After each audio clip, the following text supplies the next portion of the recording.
Hey, have you ever felt like your brain is just too loud? You know, you're trying to fall asleep, and suddenly you're replaying a conversation from 5 years ago, or you're trying to work, and a million worries and to-do lists just start a mosh pit in your head. It's exhausting, right? There's this beautiful old idea that says, quiet the mind and the soul will speak. And honestly, in our super-connected, always-on world, this feels more relevant than ever. What does it even mean? It's not about finding some magical new answer out there. It's about realizing that the constant noise in here, our worries, our judgments, our endless planning, is like a thick fog. And behind that fog is a deeper, more authentic part of you. You can call it your soul, your intuition, your gut feeling, whatever you want. But that inner voice, that true self, can't get through the noise. So the first step to really hearing yourself isn't about adding more information. It's not about reading another self-help book or listening to another podcast. It's about subtraction. It's about intentionally creating moments of silence. Now, quieting the mind sounds a bit intimidating, doesn't it? It doesn't mean you have to achieve some monk-like state of total emptiness where zero thoughts exist. That's pretty much impossible.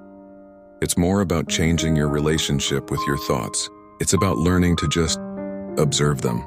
Imagine you're sitting by a river and your thoughts are just leaves floating by. You see a thought about that embarrassing thing you said yesterday. Okay, there it is. You don't have to jump into the river and chase it. Just watch it float on by. How do you do this? Well, there are so many ways. For some people, it's meditation, even just 5 minutes a day of focusing on your breath. For others, it's going for a long walk in the woods with no phone, just listening to the crunch of leaves under your feet. It could be painting or jogging or even just washing the dishes with your full attention. Anything that gets you out of your head and into the present moment. You're basically hitting the pause button on that non-stop mental chatter. And this is where the magic happens. When you create that space, when the noise finally dies down, the soul starts to speak. And it doesn't usually speak in a booming voice like in the movies. It's subtle.